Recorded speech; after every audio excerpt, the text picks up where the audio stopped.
Now students, next topic, next transaction second number का।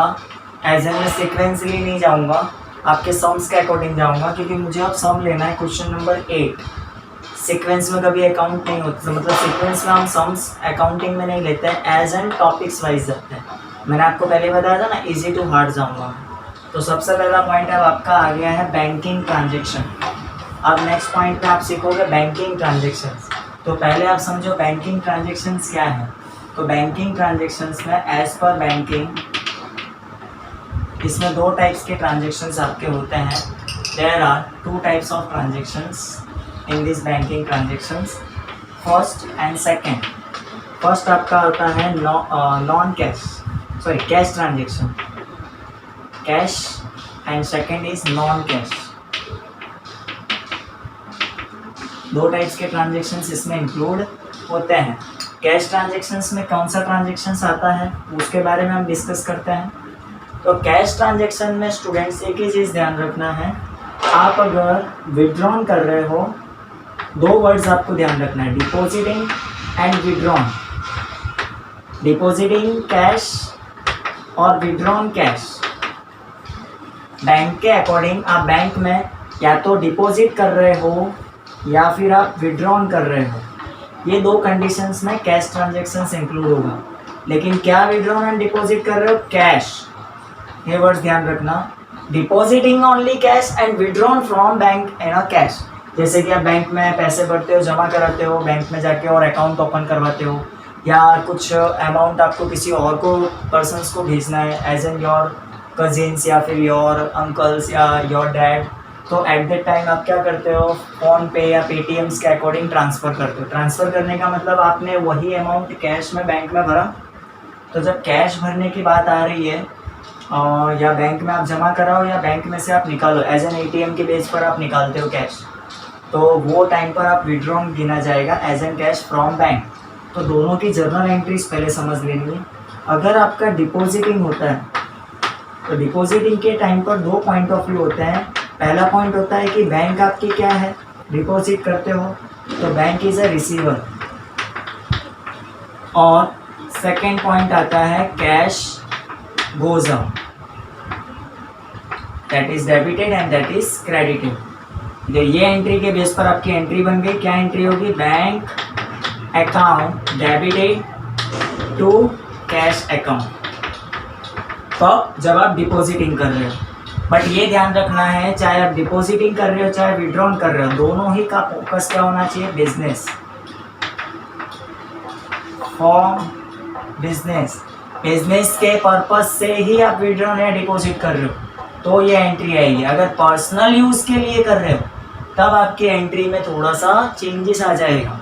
Personal use में ये format काम नहीं आएगा। डिपॉजिटिंग या विड्रॉन अगर आप कर रहे हो, पर्सनल अगर यूजेस के लिए कर रहे हो, तब एट दैट टाइम आपका ड्राइंग यूज़ आ जाएगा, तब कैश नहीं आएगा। कैश की जगह पर क्या आ जाएगा? As an drawing. अगर डिपॉजिटिंग में तो कैपिटल आएगा, बट वो ड्राइंग के पोजीशंस में आपका खाली क्या पॉइंट आ सकता है? As an withdrawn. डिपॉजिटिंग तो कभी आएगा ही नहीं, क्योंकि ड्राइंग में हम कभी डिपॉजिटिंग करते ही नहीं है। एज एन विड्रॉन, अगर विड्रॉन कर रहे हो फॉर पर्सनल यूजेस के लिए, तब आपकी एंट्री थोड़ी चेंज होगी। लेकिन अभी बिजनेस पर्पस के लिए एंट्रीज क्या होगी? एज एन विड्रॉन के बेस पर। तो विड्रॉन के बेस पर फर्स्ट पॉइंट आपका क्या होगा कि कैश कम्स इन, और सेकंड पॉइंट होगा बैंक क्या हो जाएगी? गिवर। कैश आपके पास आएगा और बैंक गिवर हो जाएगी। तो वही कैश के प्लेस पर अगर आप पर्सनल यूज़ करते हो तो क्या यूज़ हो जाएगा? ड्राइंग। बस ये ध्यान रखना, पर्सनल यूज़ हो तो कैश अकाउंट डेबिट की जगह क्या आ जाएगा? ड्राइंग्स हो जाएगा।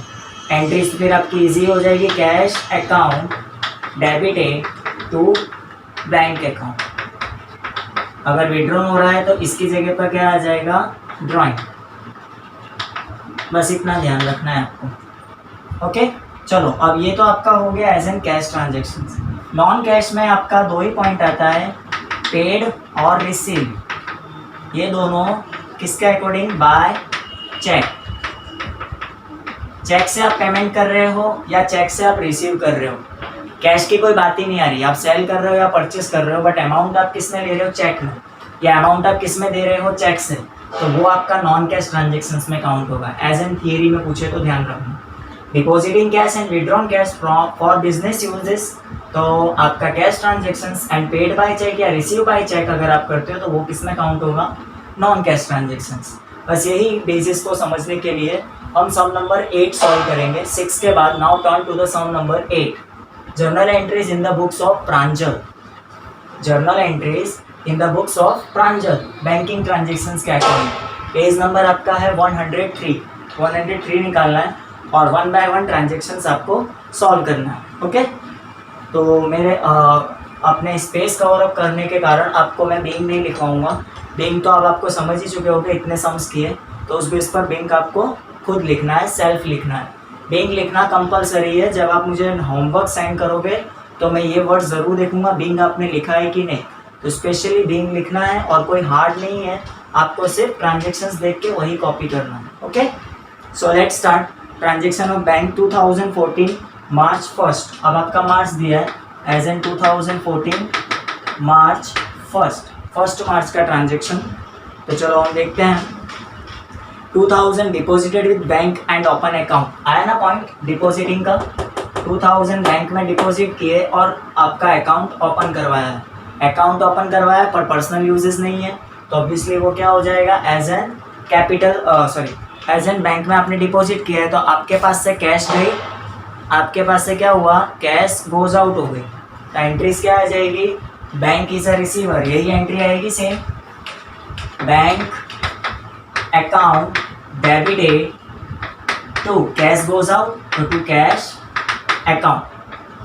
Transaction is over. Amount put in कर देंगे, कितना अमाउंट निकाला था उसने बैंक में, कितना अमाउंट डिपॉजिटिंग कराया, that is 20,000। Now next date कौन सी दी हुई है, डेट नंबर 5 डेट का क्या है, ट्रांजेक्शन्स दिया है।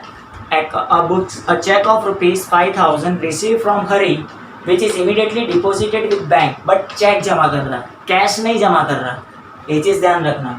चेक आपको हरी से मिला है और आपने ऑन द स्पॉट वो बैंक में जमा करा दिया है, बट वो चेक आपको रिसीव हुआ है, कैश नॉन कैश ट्रांजेक्शन्स में आएगा, not including cash transaction. Cash transaction में सिर्फ या तो बैंक में कैश जाना चाहिए, बैंक से कैश निकलना चाहिए, या तो चेक आपने बैंक में जमा कराया, तो bank is a receiver at that time, तो बैंक अकाउंट तो डेबिट हो जाएगा। और चेक आपको किसने दिया है, हरी, तो to Hari's account, live person है तो फर्स्ट ट्रॉफी ऐसा आएगा। अमाउंट कितनी लिखोगे, कितने का चेक आपने हरी से रिसीव किया था, 5,000, अमाउंट इज 5,000। चलो नाउ समझ में आई गया होगा स्टूडेंट्स। ओके, क्या किया उसने, चेक बैंक में डिपॉजिट कराया तो बैंक गिवर हो गई, और चेक गिवन बाय हरी, तो Hari is a giver, at the time Hari's account क्या हो जाएगा, क्रेडिटेड हो जाएगा। चलो नेक्स्ट ट्रांजेक्शन्स पे आते हैं। नेक्स्ट डेट है आपकी 6, डेट आपकी 6 दी हुई है। A cheque of ₹2,000 receive from Ramnik Lal for dues. अब खाली हरी की जगह आपको रमणीक लाल लिखना है, सेम ही ट्रांजेक्शन है। आपको चेक रमणीक लाल से मिला, तो चेक आपके पास आया, that means bank account debited and to Ramnik Lal.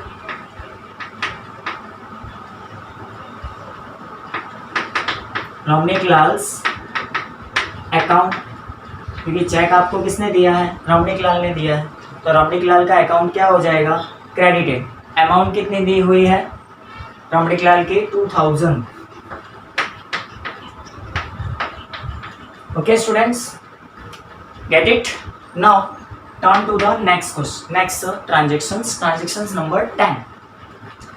Goods was sold to Rupali 14,000, out of which check received for half amount which deposited with bank। ये ट्रांजेक्शन्स को थोड़ा समझेंगे हम एज एन वर्किंग नोट के साथ। तो ये तो आपको एक्सप्लेन हो ही गया होगा, ये आपके माइंड में सेटअप तो हो ही गया होगा, क्लियरेंस आ ही गया होगा आपको। अब एज एन वर्किंग नोट्स के लिए मैं यहाँ पर इसको एज अ रफ करने वाला हूँ और आपको उसके बेस पर वर्किंग नोट समझा रहा हूँ, क्योंकि इसमें कुछ पॉइंट है जो आपको समझने हैं।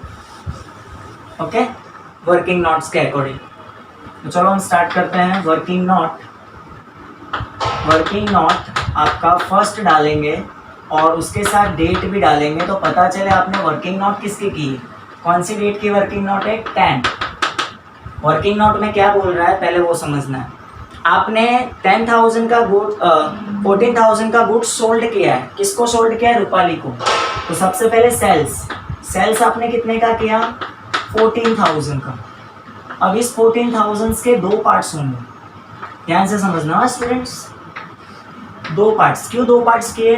तो आप थोड़ा सर्कल करो एक लाइन को, which cheque receive from half amount. Circle पूरा करो हाफ अमाउंट को। हाफ अमाउंट यानी कि दो पार्ट्स हो गए अमाउंट के, that is 50% and 50% half means. अब ये हाफ अमाउंट 14,000 का हाफ अमाउंट कितना हो गया? 7,000 एंड 7,000। अब ये जो 7,000 है एज इन 7,000 ये आपको रिसीव हो गया। क्या हुआ है? रिसीव हुआ है। तो एज इन आप इसको कैश ट्रांजेक्शन्स कह सकते हो। और जो अभी तक आपको रिसीव नहीं हुआ वो आपका कौन सा ट्रांजेक्शन हो गया? Credit transaction. पहले पॉइंट को समझना है। 14,000 फिर से मैं रिपीट कर रहा हूँ, ध्यान देना। 14,000 का गुड्स था, आपने सेल किया है, जिसको भी किया वो अभी बाद में हम देखेंगे, बट सेल करने के बाद रूपाली को किया। सेल करने के बाद आप 50% अमाउंट चेक से रिसीव कर रहे हो और 50% आप रिसीव ही नहीं कर रहे हो, यानी कि आधा ट्रांजेक्शन आपका कैश का है और आधा ट्रांजेक्शन क्रेडिट है, क्योंकि ये इमीडिएटली आपको रिसीव हो गया। कैश ट्रांजेक्शन्स क्या इंट्रोडक्शन कर रहा था? ऑन द स्पॉट आपको अमाउंट रिसीव होनी चाहिए। और क्रेडिट ट्रांजेक्शन्स क्या रिकॉर्ड कर रहा था? आपको फ्यूचर्स में मिला, तो अमाउंट अभी तो नहीं मिली आपको। क्रेडिट ट्रांजेक्शन्स में किसका नाम आता है? क्रेडिटर्स का। सेल्स कर रहे हो तो यहाँ पर डेटर्स आएगा। डेटर्स कौन है? रूपाली। और ये जो आपने किसके अकॉर्डिंग लिया? चेक लिया, तो इधर आपका आ जाएगा एज एन बैंक और इधर एज एन रूपाली, क्योंकि रूपाली आपकी क्या है? डेटर्स। ओके। और ये आपने रिसीव किया है तो इसलिए ये भी आपका डेबिट होगा और डेटर्स ऑलवेज क्या होते हैं? डेबिट। तो एंट्रीज के अकॉर्डिंग कंबाइंड एंट्री जब आप दोगे तो आपने रिसीव किया, that means bank is a receiver, that means debited, and Rupali is your customers and customer that means debtors always debit, क्योंकि वो आपके लिए रिसीवेबल, और रिसीवेबल क्या होता है? डेबिट होता है। और सेल्स किया है आपने ऑल ओवर अमाउंट को, तो ये पूरी अमाउंट आपकी क्या हो जाएगी? जो पूरी अमाउंट आपने सेल्स की है वो सेल्स की अमाउंट आपके लिए क्या हो जाएगी? ऑल टोटल अमाउंट से रिकॉर्ड करोगे, क्योंकि 14,000 तो आपको मिलेंगे, आज साथ मिल रहे हैं लेकिन साथ बाद में तो मिलने ही वाले हैं। तो एंट्रीज क्या लिखोगे? पहले आपने जो अमाउंट रिसीव की है तो बैंक अकाउंट डेबिटेड करोगे एज एन 7,000। ओके। उसके बाद सेकेंड 7,000 आपका रूपाली, तो Rupali's account as your debtors वो डेबिट करोगे एज इन 7,000। अब आप सेल्स को क्रेडिट करोगे to sales account as an 14,000। Okay. अब आप इसको एज एन वर्किंग नोट बता सकते हो इन योर सिचुएशंस। यहाँ पर आपको लिख देना है वर्किंग नोट 1, दैट्स ऑल। तो सामने वाला समझ जाएगा जो अमाउंट आप लेके आए हो वो वर्किंग नोट से लाए हो। तो स्टूडेंट्स इसको लिखना कंपलसरी। तो आप ये वर्किंग नोट मेरे साथ साथ में रिकॉर्ड करते जाना या स्क्रीनशॉट ले लेना इसका। Okay. Now turn to the next transactions. Next is a transactions number 12। 12 number क्या कह रहा है? Goods of 10,000 purchase from Deepkala and paid half amount by cheque. Same situations, खाली सेल्स के जगह क्या आ जाएगा? परचेज आ जाएगा। चलो नेक्स्ट वर्किंग नोट भी हम कर लेते हैं। वर्किंग नोट आपकी 2, डेट आपकी है, कौन सी डेट है? 12। तो आपने परचेज किया है, एट दैट टाइम आपने क्या किया है? परचेज, खाली वही चेंज है, अमाउंट इज 10,000। इसके वापस से दो पार्ट्स होंगे आपके, there are 2 parts, first and second, against 50-50%। तो अब आपको इसमें मैं डिटेल में तो नहीं बताऊंगा, ऊपर सेम टू सेम ही वर्कआउट है, बस खाली ये ध्यान रखना है 10,000 के दो पार्ट्स हो जाएंगे, यानी 5,000 इधर आ जाएगा और 5,000 इधर आ जाएगा एज एन अमाउंट। अब ये 5,000 आपका कौन सा ट्रांजेक्शन हो गया? कैश, और 5,000 आपका हो गया क्रेडिट ट्रांजेक्शन्स। तो कैश ट्रांजेक्शन्स ये आपके एज एन किस में आएगा? बैंक के अकॉर्डिंग आएगा। और जो आपका 5,000 नहीं मिल रहा है वो आपका एज एन क्या हो गया? क्रेडिटर हो गया, क्रेडिटर। और क्रेडिटर कौन है? दीपकला। क्रेडिटर्स कौन है आपकी? दीपकला। और इसका अकाउंट क्या हो जाएगा? क्रेडिट। और बैंक इज योर गिवर, इसलिए इसका अकाउंट भी क्या हो जाएगा? क्रेडिट। बैंक आपके पैसे दे रही है और आप फ्यूचर्स में दीपकला को पे कर रहे हो। यहाँ पर क्रेडिटर्स है और क्रेडिटर्स दैट मीन्स पेबल, और पेबल ऑलवेज क्या होता है? क्रेडिट। और बैंक इज अ गिवर, तो as per personal account giver that means credited. और ऑल ओवर परचेज आपने किया 10,000, तो परचेज क्या हो जाएगा? डेबिटेड हो जाएगा। एंट्रीज क्या करेंगे? परचेज अकाउंट डेबिट टू पहले आप पे बैंक के अकॉर्डिंग हुआ है, तो to bank account, and second to next is a Deepkala, to Deepkala's account.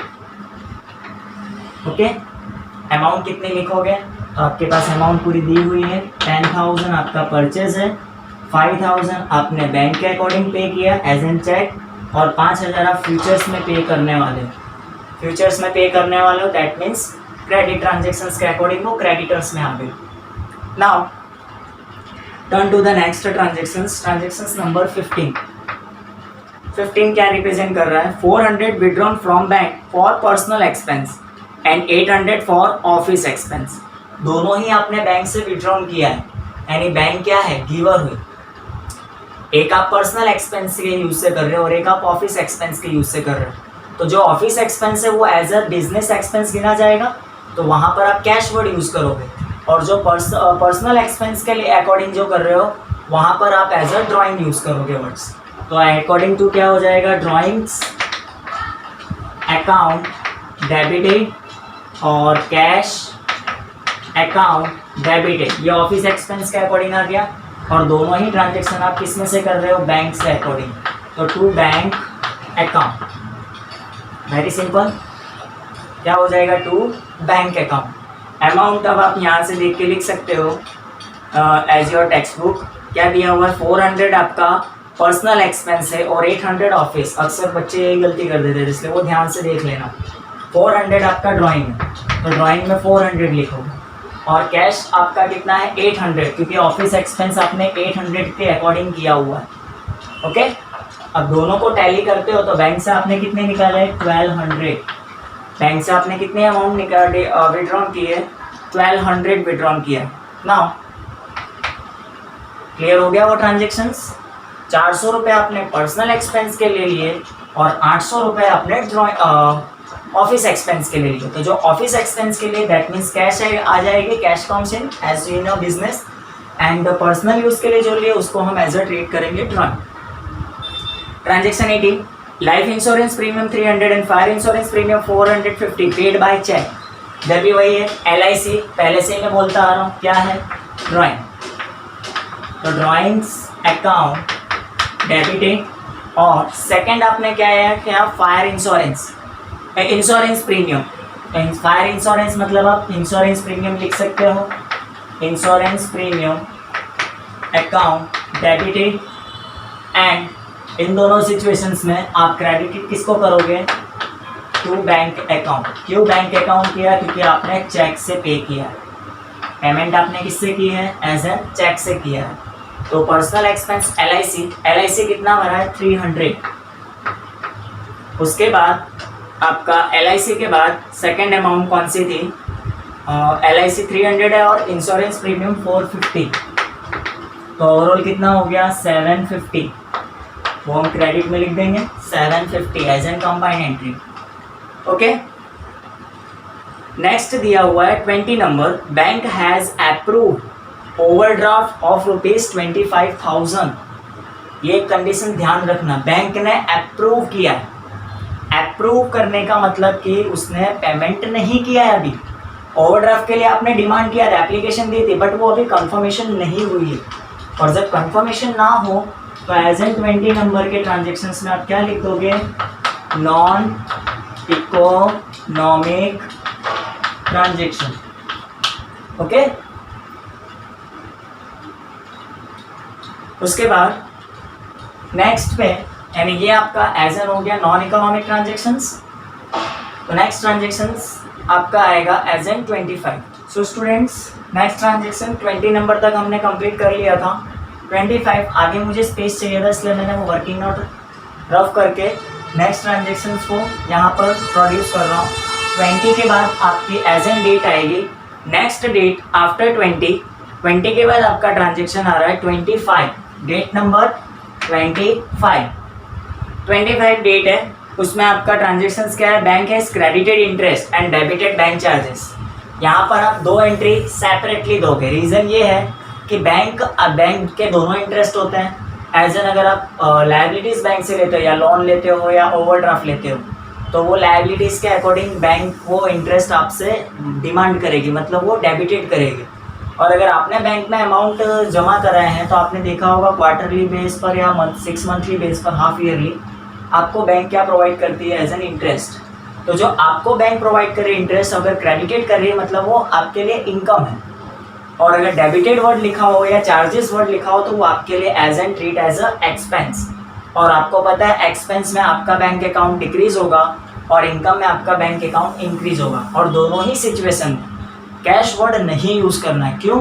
क्योंकि बैंक ऑलवेज अपना रिकॉर्ड आपके अकाउंट के अकॉर्डिंग रखती है।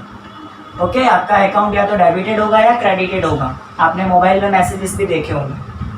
चलो, तो उसमें 2 पॉइंट्स है, इसलिए पहला मैं ए लिख देता हूँ 25 का ए। 25 में ए फर्स्ट ट्रांजेक्शन क्रेडिटेड वाला ले रहा हूँ।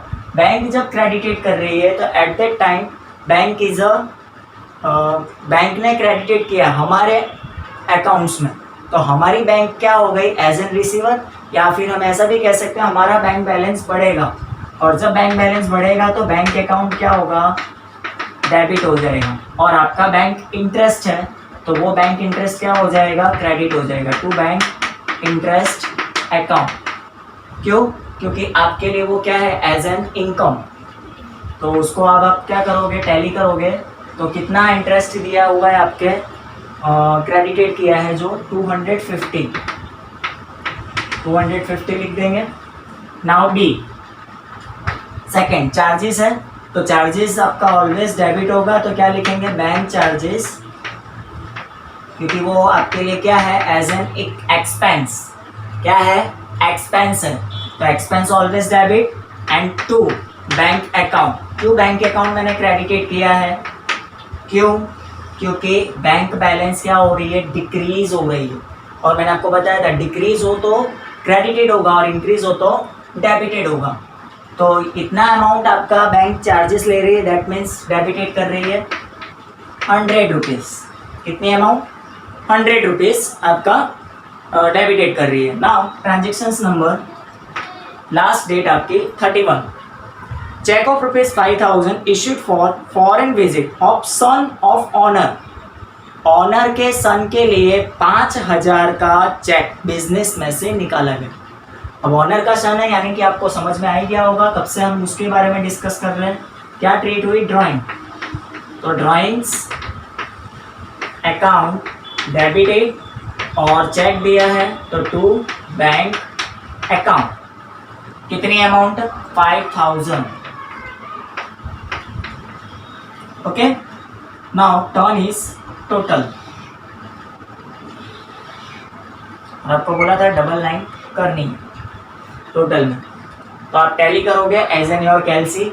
2000 plus 5000 plus 2000 plus 7 plus 7 plus 10 plus 400 800 plus 300 450 and फिर इधर टर्न आ जाना है प्लस 250 प्लस 100 प्लस 5000। आपको ये सारी अमाउंट कैलकुलेटर में टैली करनी है और एक मेन आंसर आपको निकालना है। 58,300 आपका टोटल आना चाहिए। 58,300 योर टोटल कितना आना चाहिए आपका, 58,300 ये आपका टोटल आना चाहिए।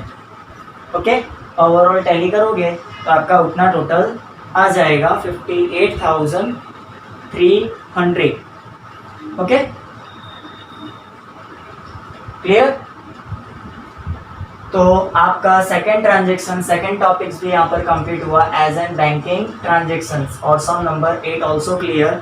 उसके बेस पर आपको एक इलस्ट्रेशंस भी करना होगा। इलस्ट्रेशन नंबर आपका होगा as N banking transaction.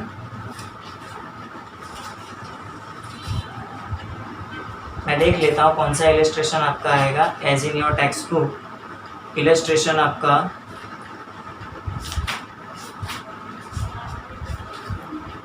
6, illustration number 6 same to same इसी सम्स का है, इलस्ट्रेशन 6। ओके, सम नंबर 8 आपका किसके बेस पर है, इलस्ट्रेशन 6। तो ये आपको सेल्फ प्रैक्टिस करनी है। Okay, so next topic next lectures में अपने फिर नेक्स्ट ट्रांजेक्शन्स के डिस्कस करेंगे। Okay, thanks.